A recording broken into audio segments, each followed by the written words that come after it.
Right now, as you watch this, someone somewhere thinks of you with a heart heavy with resentment, not in admiration, not in love, but in the quiet bitterness that only envy can produce.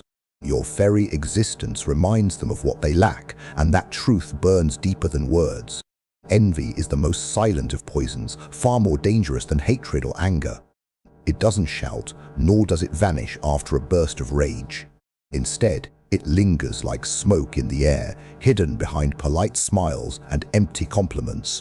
Machiavelli understood envy better than almost anyone in history, for he saw how it corrodes power. The higher you rise, the more eyes follow you into the light. Some celebrate, but far more curse you silently, disguising jealousy as judgment. They will never admit the true reason they despise you, for envy never announces itself. Instead, they call you arrogant, lucky, or undeserving of success. Their resentment hides behind morality, pretending to care about justice when in truth it is hunger. At its core lies one undeniable fact: you possess what they crave. Instead of building their own path, they take comfort in tearing at yours. Their envy becomes a weapon, not born of strength but of weakness dressed in disguise. This is the reality of power, one most men are unprepared to face. To rise above the crowd is to invite silent hatred into your life. To excel is to awaken envy in those whom secretly desire to be you. To rise is to invite enemies you never asked for and rivals you never created. Their hostility is not a reaction to cruelty, but to competence.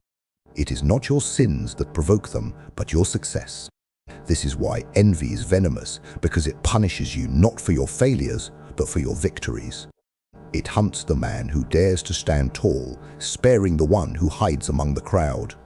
The weak are ignored, but the strong are resented simply for existing.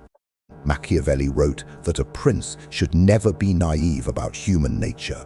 Men reveal their truest selves, not in peace, but when others rise above them. In such moments, envy stirs like a serpent, coiling in shadows, waiting to strike. The envious will not challenge you directly, for courage is not theirs. Instead, they whisper, undermine, and erode your reputation bit by bit. They craft narratives not to match reality, but to soothe their wounded pride. They will call discipline obsession, ambition greed, and confidence arrogance. They twist virtues into vices so they may feel absolved of mediocrity. And they do this not through open attack, but through slow poison carried in social whispers. This is the cunning of envy. It disguises itself as morality while plotting your downfall. It convinces the crowd that tearing you down is righteous, not jealous. And the crowd, hungry for spectacle, is quick to believe the lie. To survive, you must not only recognize envy, but learn to weaponize it. Their resentment must become proof of your influence. For no man is envied for being insignificant. The dogs bark only when the carriage moves. The jealous speak only when your actions disturb the comfort of their mediocrity. Their words are not curses, but confirmations of your advance. Machiavelli knew envy is not a burden, but a signal. It is the echo of your success reverberating in the hollow hearts of the unfulfilled. To be envied is to be acknowledged as superior, even by your enemies. But recognition is not enough. It must be harnessed. Envy can destroy if ignored, but empower if exploited. The art lies in turning their hate into fuel for power. Do this by never denying their envy, but provoking it carefully.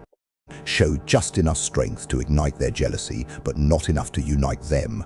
A wise ruler lets envy divide enemies before it unites them. History is filled with men who mastered this dance. Caesar walked Rome knowing senators envied his victories, yet he played rivalries against one another. Napoleon wore his enemies' jealousy as armor, knowing envy makes men predictable. Machiavelli's wisdom was clear. To rise is to accept envy as part of the throne. Power cannot be separated from resentment, for visibility itself breeds comparison. And comparison is the root of envy, as men measure themselves not by themselves, but against you. Understand this, and their poison cannot corrode you. Reject it, and you will fall to attacks unseen. The choice is whether you treat envy as weakness or as resource. Their envy may spread lies, but lies spread attention. It may fuel conspiracies, but conspiracies reveal who fears you most. It may erode trust, but erosion shows who truly stands by your side. Each act of jealousy unmasks the weak behind friendship. Each bitter remark unmasks the rival cloaked as ally. Envy unmasks the world, and if you read it well, you hold a map of hidden loyalties. This is why envy is both danger and gift. It reveals where enemies' pressure points lie. It tells you who watches, who covets, and who plots. The greatest error is believing envy will disappear. You cannot outgrow it, outrun it, or outshine it without provoking more. The brighter the flame, the more moths it consumes. So what should you do with this force that haunts the powerful? You embrace it, not as curse, but as confirmation. You let it sharpen your awareness, harden your spirit, and prepare you for greater battles. For envy is the applause of the bitter, the silent recognition of your dominance. It is the shadow that follows every man who dares to walk in the light. It is the proof that you have stepped beyond mediocrity. That is why envy is not the end of power, but the beginning. To master power, you must first master envy, and to master envy, you must never fear being hated for what you have built. Those who hate you for winning have already declared themselves defeated. Those who envy your position reveal themselves through frustration.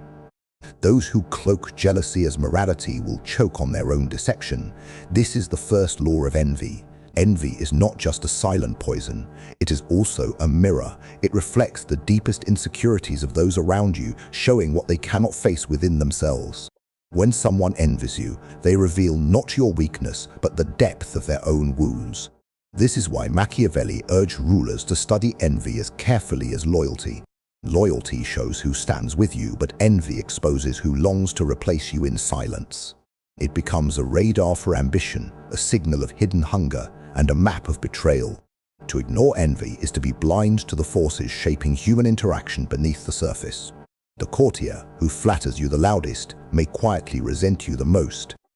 The ally who praises your victories publicly may secretly despise you in private. But there is a paradox in envy that can be twisted into an advantage by the wise. Those who envy you will always watch you more closely than anyone else. And in their obsessive watching, they inevitably reveal the places where they are weak. Their jealousy makes them predictable because it chains them to comparison with you. They cannot stop measuring their worth against yours, even when it destroys them inside. And in that endless measurement, they reveal the very parts of themselves they hate. This is the hidden opportunity lying inside their resentment and bitterness. Envy is not just proof of your success. It is a weapon you can control. For the man who envies you has already enslaved himself to his own emotions. Machiavelli would remind us that power is not built by crushing emotions, but by directing them. You do not need to erase envy, you only need to redirect it into strength. Like a skilled rider, you must guide the wild horse instead of letting it throw you. When people envy you, they give you attention without you ever demanding it. They spread your name even in your absence, carrying your reputation for you. Their hatred becomes free publicity, and their resentment becomes free advertisement. History shows how leaders and rulers have been magnified by the envy of others. The jealous whisper, mock, and criticize them, yet cannot stop obsessing over them. And with every word they spread, they strengthen the very figure they secretly despise. This is the first way to turn envy into power. Let it fuel your visibility. If they must speak of you, give them something unforgettable to discuss and carry. By achieving more, not less, you force them to amplify your reputation unwillingly. The second way to wield envy as a weapon is to use it as a divider. Jealous people rarely unite for long because envy isolates and separates them naturally. Each secretly believes they deserve your place more than anyone else alive. Machiavelli warned that nothing fractures alliances faster than shared envy and desire. No two men can crave the same throne without becoming enemies to each other. If stoked carefully, their jealousy will tear them apart before it ever reaches you. Kings in history used this principle by elevating one courtier above the rest. Generals rewarded a single commander more than others, sparking rivalry and division. In this way, envy became the spark that ensured competition instead of unity. You can use the same approach in life by letting rivals destroy themselves quietly.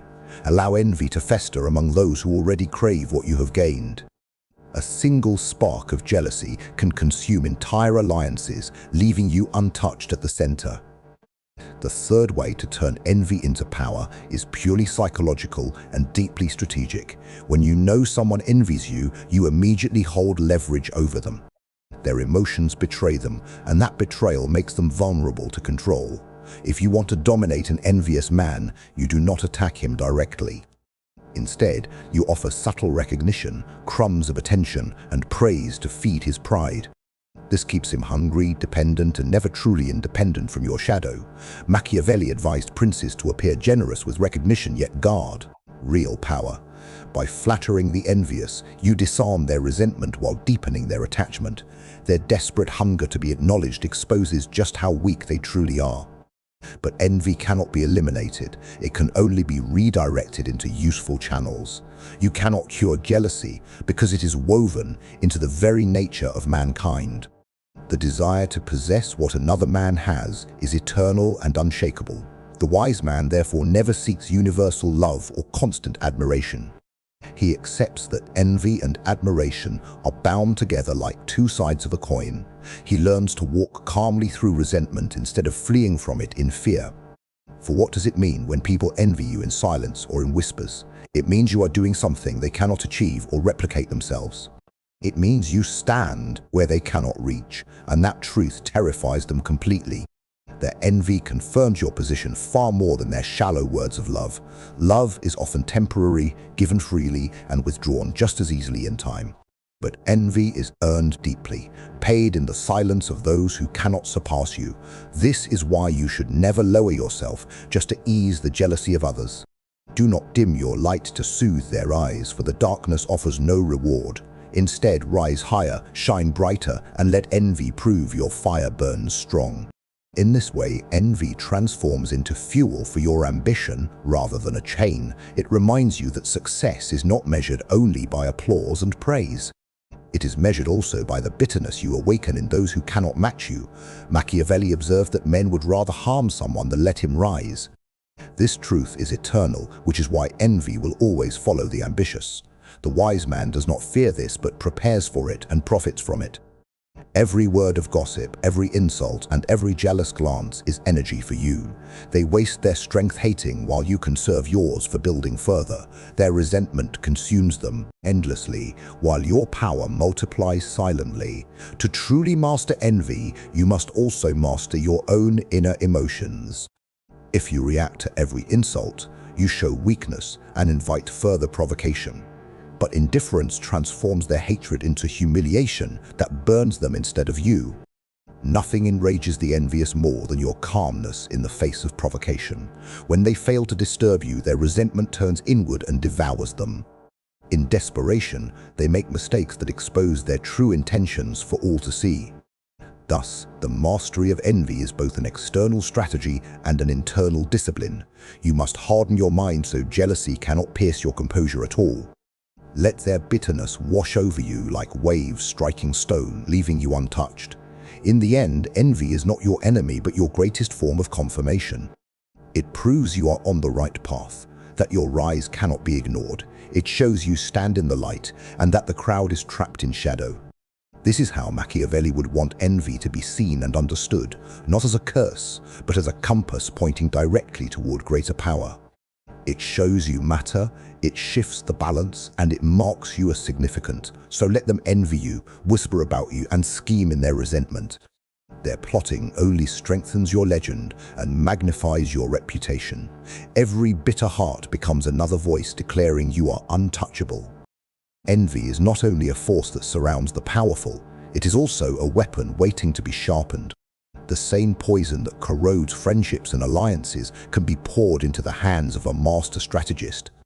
And if you learn how to direct it, envy becomes one of the most devastating psychological tools in existence. Machiavelli believed that a ruler should never waste resentment when it can be turned into advantage. For hatred, unlike envy, burns openly, and open fire is easier to extinguish. But envy is subtle, quiet, and invisible, which makes it far more effective when used as a tool. To manipulate envy, you must first understand its true nature.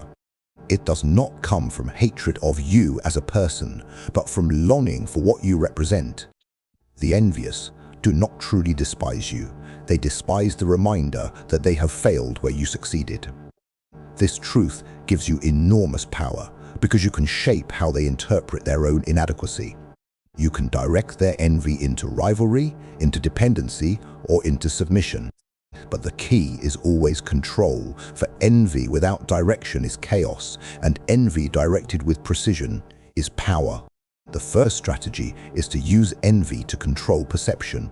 When people envy you, they are already obsessed with watching you. Their eyes follow your every move, and you can stage what they see to manipulate their emotions further. This is why leaders of old understood the value of spectacle. They allowed their subjects to see just enough of their luxury and power to inspire awe and jealousy. And yet they also sprinkled hints of struggle to appear more human, ensuring the envy never turned into outright rebellion. You must do the same in your own arena. Reveal victories with subtlety, but always reveal them enough to provoke silent comparison. Give people something to admire, something to hate, and something to secretly crave all at once. The second strategy is to set rivals against each other by feeding envy strategically. Reward one just slightly, more than another, and you will plant resentment between them. In time, they will spend more energy fighting each other than fighting you. This method is timeless because envy divides where fear and love unite. Fear can rally people together against a common enemy, and love can build alliances. But envy tears partnerships apart from within, like rot inside a wooden beam. Machiavelli observed how the Medici in Florence thrived on this principle. They played noble houses against one another by favoring one family today and another tomorrow. None could unite against them because envy dissolved their trust faster than any sword could. The third strategy is to cloak your true strength behind carefully crafted envy. Let them think they know what you possess, but always keep your real power hidden. Envy thrives on appearances, so if you control appearances, you control their envy. For example, a ruler may show wealth in jewels and palaces while hiding his real wealth in armies and spies.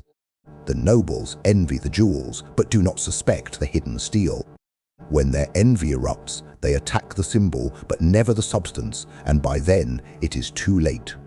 In your own life, you can use the same deception. Let people envy superficial signs of your success while never revealing the foundations of your true advantage. That way, their jealousy blinds them to the real source of your strength. The fourth strategy is to turn envy into a trap. Offer opportunities that provoke jealousy among those who desire your approval. Watch as they compete, backstab, and sabotage each other, all while believing they are serving you. This tactic requires patience, but it is devastating when executed well. By placing a single prize between many envious hearts, you create a battlefield without lifting a finger. And in the aftermath, you stand above the ruins, untouched, as they weaken themselves. History shows this method repeatedly. Courts, kingdoms, corporations, and even friendships collapse not from external pressure, but from internal envy. All you need to do is introduce the spark and let human nature do the rest. The fifth strategy is to transform envy into loyalty. It sounds paradoxical, but even envy can bind someone to you if you play their emotions well. By granting recognition or small victories, you can turn resentment into reluctant admiration. The envious will always crave validation because comparison has made them insecure. If you feed them acknowledgement at the right moment, they will cling to you more desperately. They will resent you and yet seek your approval, locking themselves in a cycle you control. Machiavelli himself advised rulers to manipulate perception of their generosity. By rewarding in calculated doses, a prince could appear gracious while binding men to his service. The same principle applies today. Envy managed with attention becomes obedience disguised as rivalry. But let us not be naive. Envy is volatile, and even the best strategist must respect its danger. If left unchecked, it can grow into hatred that no amount of manipulation can contain. That is why the master of envy also masters fear. Fear, when applied carefully, acts as the boundary that keeps envy from mutating into rebellion. You allow them to resent you, but never allow them to believe they can overthrow you. Fear and envy together create the perfect balance. Fear restrains action, while envy fuels obsession. One makes them cautious, and the other makes them addicted to watching you. This dual force is why so many rulers lasted not by being loved, but by being envied and feared. Love is fleeting and fragile, but envy and fear are resilient emotions. They do not depend on kindness, but on power, and power is far more reliable than affection. You can see this in the modern world just as easily as in Machiavelli's Florence. Celebrities and these emotions bind audiences tighter than admiration ever could. To manipulate envy further, you must master your own mask. The envious are watching you constantly, searching for flaws to exploit. If you reveal your weaknesses openly, you give them weapons against you. So instead, you reveal only what serves you. Show just enough vulnerability to appear human, but never so much that it reduces your authority. Every move you make must be intentional, because their jealousy magnifies even your smallest gesture. Understand that envy is not only about what you have, but also about what you deny them. Sometimes it is not your possessions that provoke jealousy, but your independence. The fact that you need nothing from them is enough to enrage those who crave validation. This is why Stoicism itself is a weapon against envy. When you show that you are unmoved by praise or insult, you rob envy of its power. They cannot manipulate a man who refuses to be defined by comparison. And so, envy becomes not just a danger, not just a resource, but a battlefield of the mind. If you enter it with strategy, you can turn enemies into pawns, rivals into distractions, and resentment into fuel. But if you enter it blindly, envy will consume you faster than any external enemy ever could. This is the Machiavellian truth. Envy is inevitable, but destruction is optional. The poison only kills the man who refuses to use it as a weapon. The wise drink it carefully, and in doing so, become immune. By now you see that envy is not simply an enemy to be feared. It is the unspoken force that shapes alliances, decisions, and reputations, and if you understand it deeply, you can bend it into a tool of endless advantage. So ask yourself, do you want to be envied and powerful, or ignored and forgotten? Because those are the only two options life truly gives. To live without envy is to live without significance, and to be envied is to know you matter. Envy has followed you since the moment you dared to rise above the crowd. It has haunted every leader, every ruler, every creator who stood apart from others. It is the unspoken tax of greatness, the silent cost of standing where few can. Machiavelli warned that no prince or ambitious man escapes the grasp of envy. The higher you climb, the heavier its presence presses against your steps. It clings like a shadow, following even when every light has gone dark. What separates the destroyed from the powerful is their response to its weight. The weak shrink themselves in fear, hoping to escape being envied at all. The strong expand themselves and force the world to choke on its bitterness. To master envy is to stop fearing its poison as if it were death itself. It is to drink it willingly, knowing it kills the unprepared but strengthens you. It is to wear it, not as a curse, but as the sharp crown of kings. Every insult they whisper is a confession that they cannot stop watching you. Every rumor they spread is proof of your influence over their fragile minds. Every jealous glance is silent applause that confirms your superiority. The question is never how to silence envy, for silence is impossible. The question is how to make it serve your rise instead of your ruin. Do you let it chain you down, or do you forge it into authority? The Machiavellian answer is ruthless yet clear. Let their envy work for you. Let it divide your rivals, expose your enemies, and confirm your importance. Let it show you who fears you most and who longs most to be you, and then move with the cold patience of the strategist who knows the truth. That envy is not punishment, but instead a renewable resource of power. Admiration flatters, but envy reveals the unvarnished truth of men. Admiration comforts, but envy sharpens the steel of your resolve. Admiration is soft, while envy is the sharp weapon in your hand. Those who envy you are slaves to their own endless comparisons. They cannot escape the torment of wishing for what belongs to you. They live shackled to illusions that they deserve your throne. In their torment lies your greatest opportunity for control and dominance. You do not need to strike them down, for envy consumes them already. You only need to stand tall and unbroken while they rot beneath it. But mastery requires more than endurance. It demands transformation itself. You must turn envy into respect, jealousy into recognition, resentment into fame. By doing so, you do not survive envy. You rule entirely through it. This is why the greatest men in history never begged for empty love. They knew universal approval was impossible, fleeting, and worthless. They accepted envy as proof of greatness sharper than love ever was. Alexander was envied by his generals, Caesar by his Senate, Napoleon by his rivals. Yet that envy only magnified the legends they carved into history, for no one envies the forgotten, the weak, or the irrelevant. The truth is undeniable. If you are not envied, you are nothing at all. To live without envy is to live without meaning or impact on the world. To live without envy is to die nameless, erased, and unremembered. So embrace the envy that surrounds you like fire circling your crown.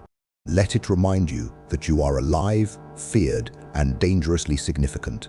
Let it confirm that you walk a path reserved only for the rarest few. But